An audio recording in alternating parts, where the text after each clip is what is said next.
welcome to Ipsa Dixit, a podcast on legal scholarship.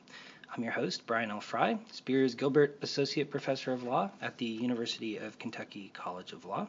And my co-host today is Dima Strakovsky, Associate Professor of Art at the University of Kentucky in the School of Art and Visual Studies. And as you can imagine, given my co-host, we've got a bit of a change in subject matter today. Our guest today is Tim Schneider, who is an art business reporter at ArtNet News, and we're going to be talking about his reporting on the art world, as well as his excellent book, which I've actually relied on quite a bit in some of my scholarship, The Great Reframing, How Technology Will and Won't Change the Gallery System Forever. And there'll be a link to the book in the podcast if you want to take a look at it. So welcome, Tim. Thanks, Brian. So such a pleasure to have you talking about the art world and the art market today. Maybe we can start by framing the conversation around your book. So what is the Great Reframing? What exactly do you see as the factors that are shifting in the gallery sector today? What kinds of things are people expecting to happen, and kind of what's your take on the likelihood of those expectations being realized? So the spine of the book is all about this question of disruption, which is a word that you hear constantly now, not just in the art world, but in practically every sector of the economy. There have been a lot of people with a lot of different interests in the business who have talked about disrupting the art world, and I think that the claim is oversold pretty dramatically. I think that my purpose in writing the book is that I think that you have these two communities. You have the sort of tech-focused community, and you have the art-focused community. And the reality is that they're generally pretty separate, and neither one of them really understands the other very well. And I think in order to really understand the way that technology has the potential to change things, you have to really understand a lot of the quirks and nuances and, frankly, insanities of how the art business currently works, because the sort of primary assumption I think of a lot of these would-be disruptors is that the art market works just like any other retail market, and so there's this great crime of commerce out there that the art business hasn't been reshaped already in the ways that things like typical retail or electronics or whatever else have been reshaped. And it's just the art business has a lot of parallels to high-end retail especially, but it also has enough particularities to it that you can't one-to-one map your expectation for one sector of the economy onto that particular sector of the economy. So the book is a way of kind of playing out how things actually are and what that means for the people who are suggesting one form of technological change or another. Yeah, I mean, one takeaway I got from the book was this kind of interesting dialectic between, people thinking they're going to break in and disrupt, like you said, and then observations about the kind of remarkable resiliency of many of these sort of art market institutions. And I was wondering, maybe for listeners who aren't necessarily that familiar with how the art market works, you could talk about some of the contexts in which people are able to engage with the art market, maybe in particular recognizing, as you do in the book, that there is the art market proper, and then kind of people buying and selling the art that it really isn't part of the art market at all. And then the difference between the primary and the secondary markets in art. Right. So the primary versus secondary market I'll cover first. So those are terms that essentially mean this. The primary market is what people in the business use to refer to art that's being sold for the first time. That's why it's primary. This effectively means, or has meant for many, many years, gallery sales and private dealer sales. more and more that's changing because now you have online platforms for selling art and some other sort of agents that are out there that don't effectively call themselves gallerists, but by and large, when we say primary market, we're still talking about the gallery market, effectively. The secondary market, as you may or may not have guessed based on that first explanation, is just the resale market. It's just a fancy word for resale. So that covers the auction sector primarily, and also covers private dealers reselling work that they buy themselves in other contexts. And so that's sort of the first dichotomy. The other one is this difference between what I generally refer to as either the traditional art market or the legacy art market versus other newer alternative forms of selling art. And one of the most important things to understand about the way that the art market works is that it is very much a business of institutions and social connections. You can't just be somebody who waltzes in off the street with a bunch of money in your pocket and immediately set up and start selling quality artwork to quality people. It's just not the way that it works. The people who have a lot of power and have made a lot of money in this business have generally done it through a very intricately managed or developed, or in some cases inherited, system of contacts and connections of people who are also involved in the sale or the trade or the display of artworks. And so the most gung-ho idea of the disruptors that they're just going to waltz into this business tomorrow and say, I've got this new technology or I've got this new business model and let me just impose this on you and show you art world people how this really works, usually have a pretty rude awakening on the other side of it, because there are a lot of rules that they don't know, unspoken rules in a lot of cases, and there are a lot of, I think honestly, this is maybe a good segue, but I think that there are also certain expectations of the way that things are going to work from a fairness or even, let's just say, an ethical standpoint that I think people are surprised by. I mean, I don't want to use the old bringing a knife to a gunfight analogy, but it's sort of like thinking that you're meeting another guy in an alley, but he's actually a bare knuckle boxer. All right. So maybe to just make it even a little bit more concrete for people how this works, I'm hearing you saying that breaking into the art market from the intermediary perspective, in other words, becoming a seller in the market, is not the kind of piece of cake move that a lot of disruptors want to believe it is. What about from a buyer's perspective, right? Let's say I wanted to buy a work of art by a hot artist, by like say Kerry James Marshall or Katie Noland, right? Can I just walk into the gallery and say, hey, how much is that one? I love it. I want to take it home with me. Right. The short answer is no.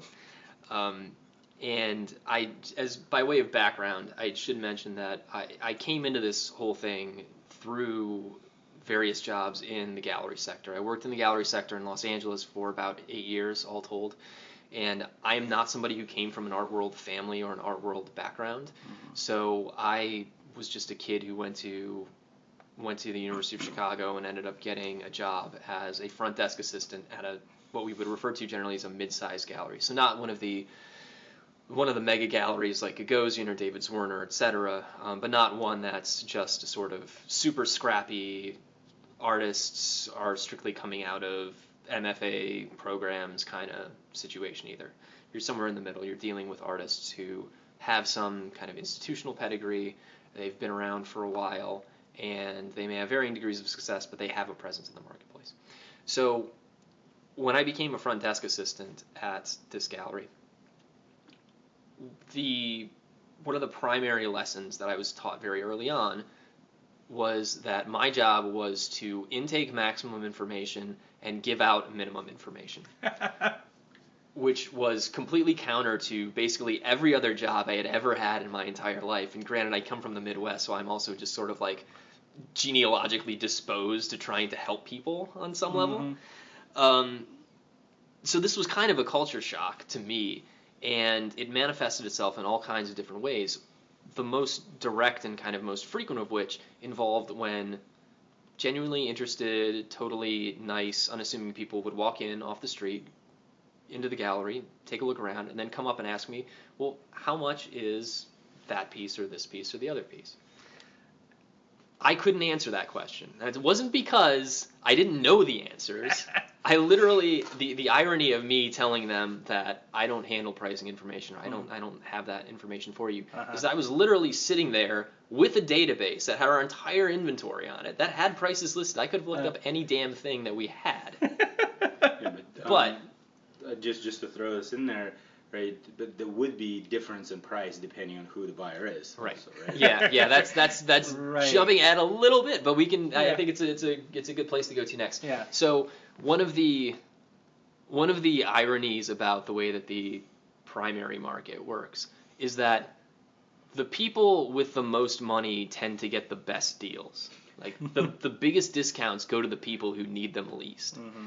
And that sounds crazy on the surface, but there is a very good business reason behind it, which is that one of the ways that an artist raises their profile in the art business is through not just how many works are selling, but who they're selling those works to, or who their gallery is selling those works to. And in fact, this is such a particular and important concern that we don't even really talk about selling things to people. There's an actual word for this, which is that you're placing work of the collector, which sounds ridiculous, but is also very telling because you're curating the buyers as much as you're curating the actual show that you're putting on. Because, and I've seen this happen, once you say, oh, well, this artist has recently been collected by insert well-known collector's name here, all of a sudden that completely changes the perception of other buyers that you're speaking to. Mm-hmm. Like it's very much a who else has said yes already sort of culture to it. So in that sense, who you're placing the work with is so important that you're willing to give extraordinary deals to people sometimes purely so that you, the gallerist, can then say afterward, well, collector X just bought a work. And you will make enough money, and this is the kind of short-term versus long-term issue. Like the short-term sacrifice you're making will pay off in the long run because you will end up making, if things go well, enough money through the sales that are sort of juiced by that initial deal for you to make that same initial deal every time. It's so weird because it sounds suspiciously like venture capital. Yeah. Right? It's like you want to have the big shot hedge fund coming in and being an early investor as a sign that your business is going to do well in the future. But how do I get to be that buyer? How do I get to be the person on the list? Yeah, that's a really, really good question, and it's a complicated answer. I mean, this ends up playing out to some extent within the context of the book because there's been this very elusive search going on in the art business for several years now for this magical being called the quote-unquote tech collector, who is somebody who's made their money in Silicon Valley and theoretically could be spending a lot of money on artwork, but so far hasn't been. And there's been a lot of time spent trying to figure out who this person is or who this type is and how the art business can finally tap them and get them into the kind of pool of buyers. I don't want to go too deep into that because it's a whole other side conversation that we could have, but the people who really want to be involved but haven't been up to this point, generally speaking, in the past, there's been a whole sort of social network that you have to integrate yourself with before you can actually make any significant purchases. That's falling away to some extent because of kind of larger changes that we can talk about in the economy and who has how much money and et cetera, et cetera. But in the past, it's been as much about sort of proving yourself to be in it for the long haul before you're allowed to get access to the really, really good stuff. So for instance, there are literal conversations happening by certain gallerists who have, say, one hot artist. But, of course, they have several artists who aren't hot at the moment. But the demand will be high enough for the hot artist's work that the gallerist can literally tell people who want that work, well, you have two options. We're really only selling this work to people who will buy two works and promise to donate one to an institution. So that's one kind of deal. Right. But more novice collectors don't usually get that deal. The deal that they're sometimes offered instead is, well, okay, you want the work by the hot artist, but I have this other hot artist, or not hot artist, excuse me, and we would really like to get them some sales too. So if you buy a work by this artist that no one is talking about, that will tell us that you're serious enough that we will then consider allowing you to buy the work of the artist that you actually want to buy. Wow. Okay. This is very strange. But then they can turn around to another collector and say that such and such already bought the work. There's a demand for this artist. Yeah. Wow. Yeah, I mean this, and then we can go from there into the whole concept of wait lists, which is a whole other entity. What is this? A wait list? Yeah. So wait lists are a kind of system or a mechanism that's been devised in the art market. It's generally credited to Mary Boone in the 80s as being the first one to really do this. But the idea is that demand for an artist is so great that it outstrips supply. And so you have people coming in who want to buy an artist's work, but there isn't any available. And so you basically get put on exactly what it sounds like. It's a wait list. It says, okay, well, when the next one of these becomes available, you will be the next one to get it. That sounds fine in principle. Where it starts to get dicey is in how much that spiel actually matches reality, and then how the list itself is adjudicated. So do you get to see this list so you know where you are on No. No. First off, somehow I suspected as much. Yeah. First off, there may or may not actually be a list. That's the first point. But assuming that there is such a list, then the next question becomes, well, is there actually enough? Like, does the list need to exist? Mm-hmm. Is there actually enough work that could be sold, and it's just being held back, or are we actually waiting for the artist to make more? And then let's assume that it's totally on the up and up, and we really are waiting for the artist to produce more work so then it can be sold to more people. Then the question becomes, okay, well, is the list being, I guess, adjudicated in order, or are other considerations allowing people to effectively jump the line? Right. And in most cases, because of what we talked about before, in terms of how important the profile of a given collector can be to that artist's prospects or the gallery's prospects, then if you, Brian L. Fry, man off the street, who have admirably amassed a certain amount of wealth, are actually first on the list, but say the Rubels, who are major collectors based in Florida, if they come onto the list and they're second, I would generally bet that the next time a piece becomes available, the Rubels are actually going to get that work, even though you're technically first on the list. So there's a lot of funny business that can play out in terms of how these things get prioritized. Yeah. Okay. So this is all very strange, right? Because economists, for example, usually like to say that markets are a mechanism for communicating information through price signals.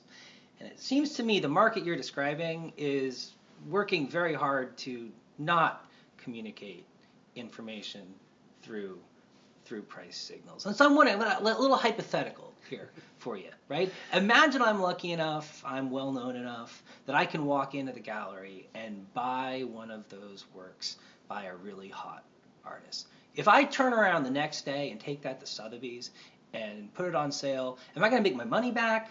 Am I likely to get more money? Or am I likely to make less money on reselling it? Like, how closely does the secondary market price match the primary market sales price, typically, anyway?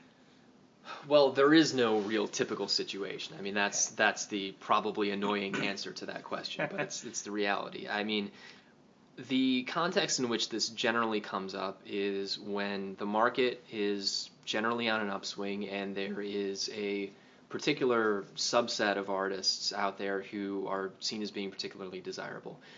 We just kind of most recently saw this with a group of artists that were somewhat pejoratively referred to as zombie formalists. And the zombie formalist name came from the idea that formalism referred to, generally in this particular case, a type of abstraction that generally came out of the post-war era in New York and was championed by a critic named Clement Greenberg. A lot of artists that you would know would fall into this kind of, like Jackson Pollock, for instance, William de Kooning, right? So these artists, though, that we're talking about now were mostly young white men fresh out of MFA programs who were making works that ostensibly could have been made back then because they're governed by the same principles, most of which are sort of about the process of making a painting. Like the process of making the painting becomes obvious when you look at what the painting is. But because there's no actual new ideas in it, it's this idea of a movement that was dead has now come back to life, and so you have the zombie formalists instead of just kind of traditional abstract expressionists. Anyway, I bring all this up because there was a huge boom for several of these artists' work beginning in about 2011 and from an outsider's perspective continuing into about 2015. And this is when the art market started to talk about this character called the art flipper. Now, the art flipper is a collector, or a buyer at least, who essentially buys the work primarily, if not strictly, for the sake of making a short-term profit on it. So it's the old George Soros trick of when I see a bubble, I buy that bubble because that's the way I make money. It's all predicated on the infamous greater fool theory, where as long as you have an asset, even if you don't believe in the asset, but if you know that there's somebody else out there who does, and you can sell it to them for a higher price than what you bought it for, even if you think the asset itself is shit, you should still just buy it and sell it as quickly as you can, and you'll make money on it. So a certain number of buyers started to do this, and they were mostly buyers who didn't have a pedigree in the art market before. They were mostly new money type people.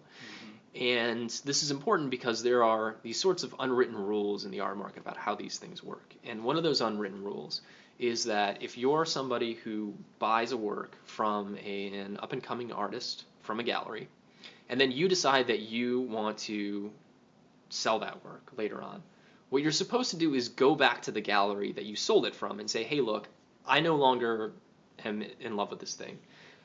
Would you sort of be my agent, either buy it from me directly or be my agent in finding a new buyer for it? And 9 times out of 10, that can happen. It may take a long time, but it'll happen. Of course, it also means that the gallerist is going to either end up making money from you, or that they're going to get a good enough deal on what they buy it from you for, that they know that they can do the same thing that we were just talking about, and they can just sell it to somebody else for more.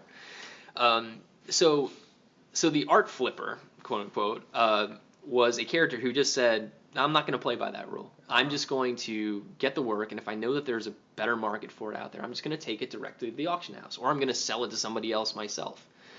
And this became a sort of gigantic controversy, where all of a sudden you had these artists who were getting work sold 2 or 3 times in the span of a couple of years.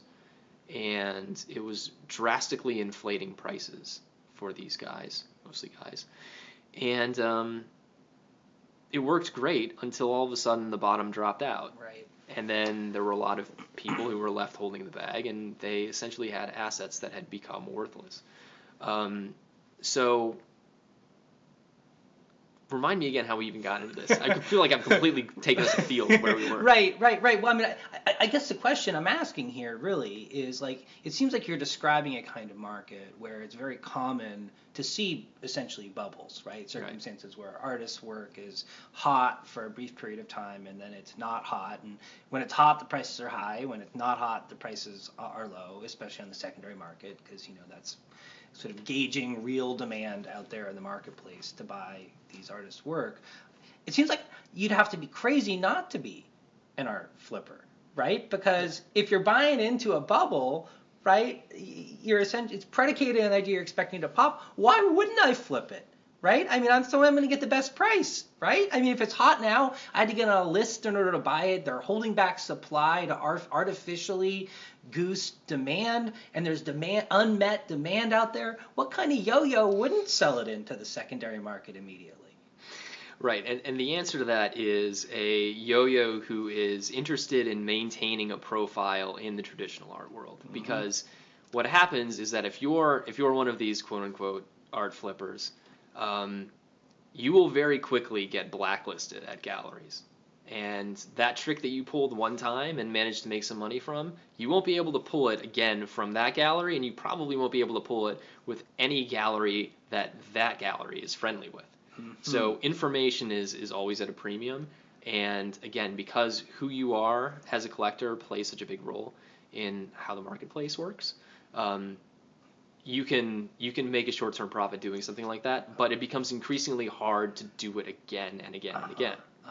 Okay, so let me run that one by me again. What you're telling me is that there's an agreement among market participants to engage or not engage in trade with other potential market participants? Yes. Yeah, I'm going to have to bring that one up with my antitrust colleagues and see what they think about that. Okay, well, this is all very interesting. It sounds like the primary market's kind of a black hole from a buyer's perspective, but the secondary market, the auction market, that's much more transparent, right? Well, that's what they'll tell you. I think that this is one of the great misconceptions about the art business, that the auction market is naturally more open and more transparent than the private market for artwork. And there are a few reasons that this is not a crazy assumption to make. For instance, ostensibly, anybody who has the means can participate in an auction in terms of being a buyer, as long as the auction house has verification that you actually have the assets that they're looking for in terms of net worth or whatever else. Then you can get a paddle and you can bid. You can also find out all kinds of information about the works ahead of time. Anybody who's listening to this could log on to any major auction house's website right now and look up all kinds of info about what works are being sold, what the estimates for them are, when they were made, and you can even, in a lot of cases, get pretty detailed backstory on why the work is important or where it came from, who the previous buyers were. And then the most important thing is that auction houses post their results publicly afterwards. So this is some of the okay. Yeah. So just to clarify, when you say auction houses post their results publicly, that implies to me that the primary art market sales are non-public? Right, because every gallery out there is a privately held business. So therefore, they don't have any incentive or compulsion, to divulge really anything about their business that they don't want to. And because information is at such a premium in the primary market, it really doesn't make a lot of sense to a lot of those dealers to tell you how much a work is being offered for, let alone how much it's sold for. Or who's bought one, or who's bought one, how many they've sold, or how many they haven't sold, or so any information that the primary market's disclosing then is presumably being disclosed for instrumental reasons. Exactly. Okay, so the secondary market is more transparent, at least in the sense that I know who's buying and selling, and I know what's been bought and sold in the past and for how much. Generally, yes. There are some caveats to that, but I think that takes us too far down the rabbit hole. Yes, the biggest thing here is that you can get price information from auction houses, and the company that I work for now ArtNet. I work in the news division, but the business that made us a thing in the industry was that we run an auction price database that has results for hundreds of thousands of sales going back to the 80s. And it's a pretty much indispensable resource to people in the auction house sector and really to anybody who's buying or selling artwork in any capacity. I can tell you from one of my days in the gallery business, the first thing that would happen with any collector who had done any of their homework is that they would come in, and when we told them the price of a work, if it differentiated at all from what they had seen at auction, they would say, well, the auction prices aren't there. Well, how can you expect me to pay more for this now when I could have bought this at auction for $50,000? You're offering it to me for $80,000. It doesn't make any sense. This gets us back into that question of how closely primary and secondary market sales track. But before we get into that, I'll answer the question that you actually asked in this case, which is that all seems very transparent. It all seems very open. But anybody who really has worked in the auction or in the art industry in general can tell you that the auction business is not anywhere near as transparent as it looks at first.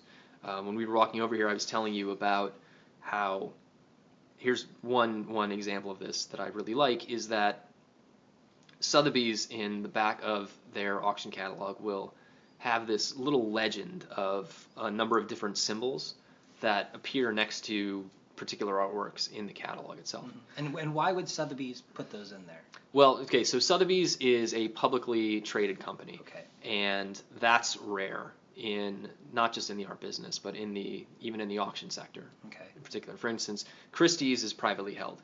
So they pretty regularly announce not just individual auction results, but at the end of the year and other kind of typical financial disclosure periods, they will tell you information about their sales. But going back to what we were saying before, they have technically no obligation to do this, and therefore they're only going to tell you things that sound good to them. So be that as it may.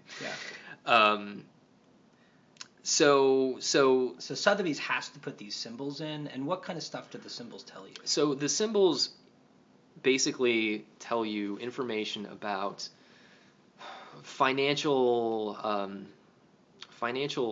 I guess, realities of some of the works in question.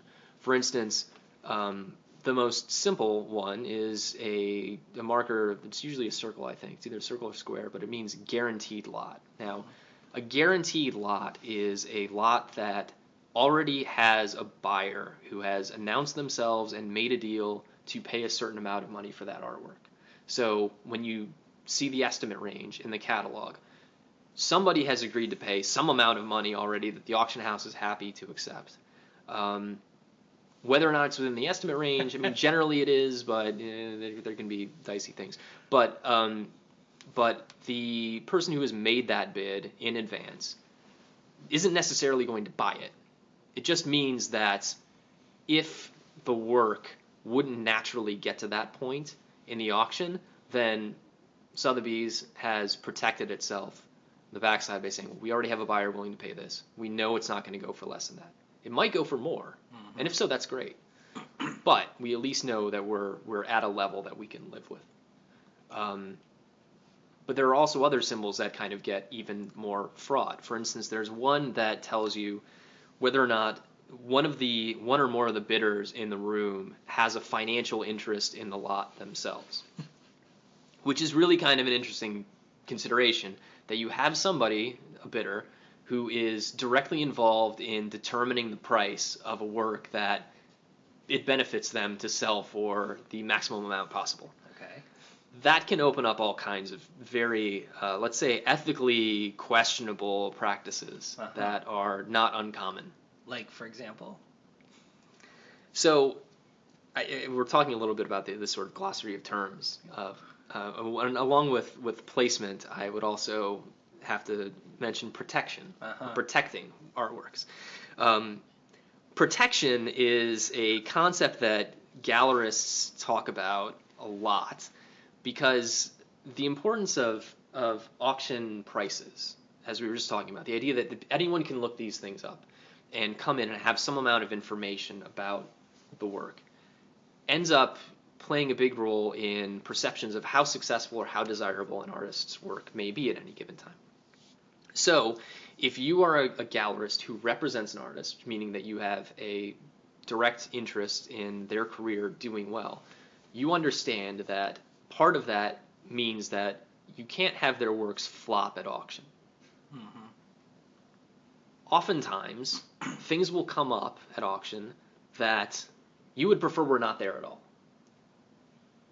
But if they're there, in a lot of cases, well, you have a choice. You can either choose to let things play out as they will, or you can decide that you're going to get involved in trying to make sure that you know how they turn out. So what you can do is, if you're a gallerist who represents an artist and that artist's work is coming up at auction, you can go ahead and get yourself registered as a bidder. Now, that in itself may not be enough if there is no other demand in the room for that kind of thing. First off, before you even went this route, you would call the auction house and you would say, listen, we would really prefer that this lot not come up. Can we make a deal right now? And this thing just disappears. Wow. Well, so the gallery will like pay the auction house or pay the seller to just take the work back or something, or No. They will offer to buy the work. They'll say, we'll take this off your hands. Okay. We'll do it right now. We'll do it at a price that we can agree at. That way it never has to come up at auction. No one has to know how much it sold for. And everybody walks away from this happy. Now, if everybody being everybody it's except a very selective group of everybody, yeah. So What's of the course, obligation, in this particular case, what's the obligation of the auction house in terms of their relationship with the seller? so that's their obligation is to make sure in that case that the consignor of the work is happy, basically. So obviously the seller of the work wants to get the maximum amount possible. And the way that these deals in particular play out usually is that they happen if there's not a lot of interest in the work heading up to auction. I mean, that's what auction houses do. Their job is to kind of stoke the flames of demand in advance and try to make sure that they know going in that there's going to be a certain number of buyers. They're going to know who those, or potential buyers. They know who those buyers are going to be. They have some idea of how much they're willing to pay. Mm-hmm.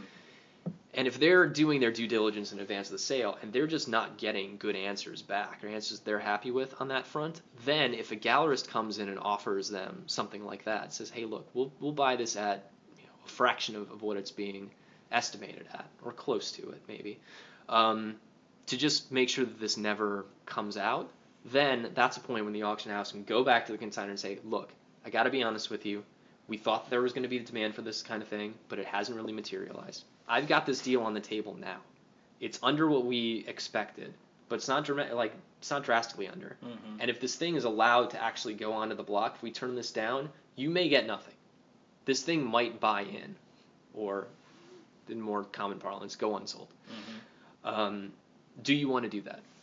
And the consignor will think it over and either say yes or no. Mm-hmm. Mm-hmm. Now, in the event that one of those kinds of deals isn't struck in advance, then the gallerist who represents the artist will register to be a part of the sale.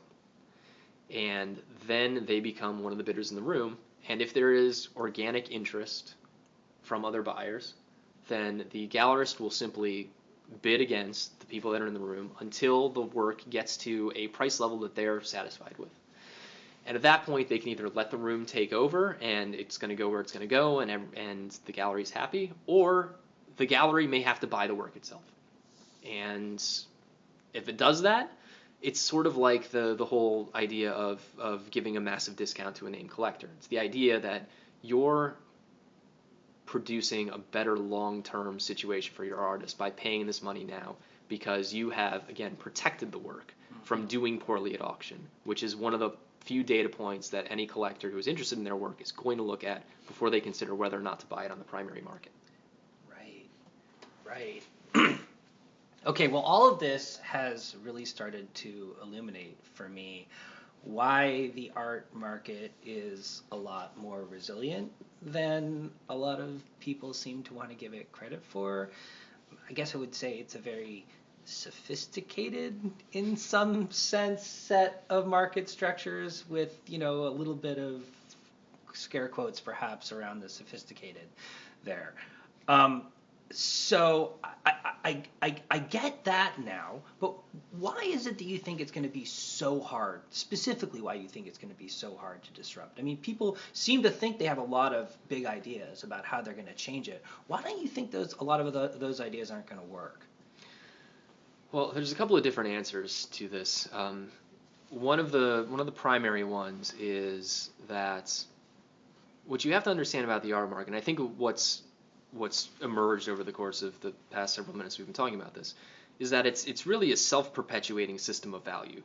The reason that works are worth amounts of money is because of the buy-in and involvement of people who are a part of traditional art market society, for all intents and purposes. So if you're a would-be disruptor and you don't actually have any kind of ins with those people, it means that you don't have any access to the types of market signposts or landmarks that actually bestow value on the work that you're trying to sell.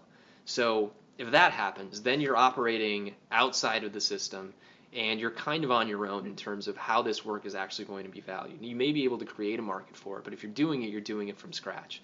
And it's certainly not going to kind of over time integrate itself into the traditional market.